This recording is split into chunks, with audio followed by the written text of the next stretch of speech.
हदीस पाक में आता है जो ये 5 काम जुम्मे वाले दिन कर ले तो उसकी जन्नत वाजिब हो जाती है उसमें। अब देखिए ना, जन्नत वाजिब हो जाने वाला अमल है तो ज़िंदगी में कभी एक बार तो करें। उसमें क्या है कि जुम्मे के दिन रोज़ा रखे, जुम्मा पढ़े, किसी मरीज़ की इयादत करे। ये 3 काम तो हम कर सकते हैं। कल रोज़ा सबने रखा होगा, जुम्मा पढ़ेंगे, मरीज़ ख़ानदान में कोई ना कोई मिल जाता है, हो सकता है मस्जिद में मिल जाए।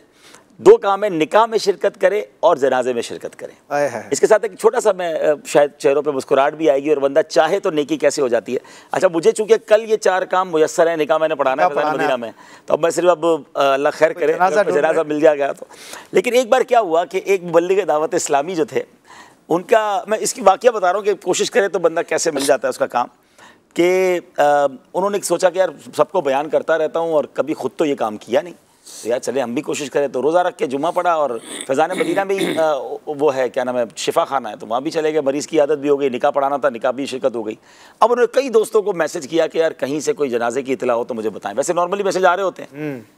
तो 4:45 बजे या 4:50 पे उनको मैसेज आता है कि भाई फैज़ान मदीना के करीब थे वो, कि खारादर के करीब एक जगह है और वहाँ असर के बाद जनाजा है।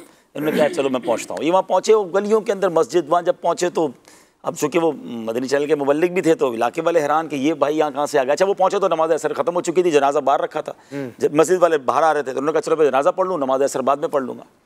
तो मस्जिद वालों ने कहा नहीं, नमाज जनाजा आप नहीं पढ़ानी है, तो उन्होंने नमाज जनाजा भी पढ़ा दी। अब जो मैं बात बताना चाह रहा हूँ कि नीयत अच्छी थी अल्हम्दुलिल्लाह माशाअल्लाह। तो हुआ क्या, जब जनाजे से फारिग हुए ना, तो एक नौजवान उस मुबल्लिग दावत इस्लामी के पास आकर कहता है कि आप इस इलाके में यहाँ जनाजा पढ़ने कैसे आ गए? उन्होंने कहा बस वो कुछ और बात है, आप छोड़ें। तो बोला नहीं ऐसे नहीं है, आपको भेजा गया है। बोला क्यों?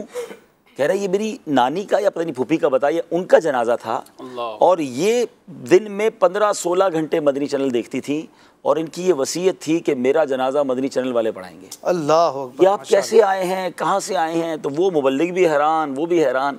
बहरहाल अल्लाह के राज होते हैं, पता नहीं किसको कहाँ कैसे भेज दिया जाता है। लेकिन मैं ये कहना चाह रहा हूँ कि इस तरह की, जैसे हम सहाबा में भी सुनते हैं ना कि नेकियों का मौका ढूंढते थे, लेकिन बहरहाल अल्लाह पाक सबको खैर से रखे। अब जनाजा की तमन्ना नहीं कर रहे, लेकिन जनाजे ऑलरेडी होते हैं। जिस तरह अगर हम तलाश करना चाहें तो खुशी होगी ना कि आप जनाजा पढ़ने की तो सब सवाब है ना। कुछ लोग कहते हैं यार ये 5 चीज़ें कहाँ पूरी करें। मैंने कहा मैं ये अनाउंस कर देता हूँ, जुम्मे के दिन जो ये 5 काम कर ले उसको 5 लाख मिलेंगे।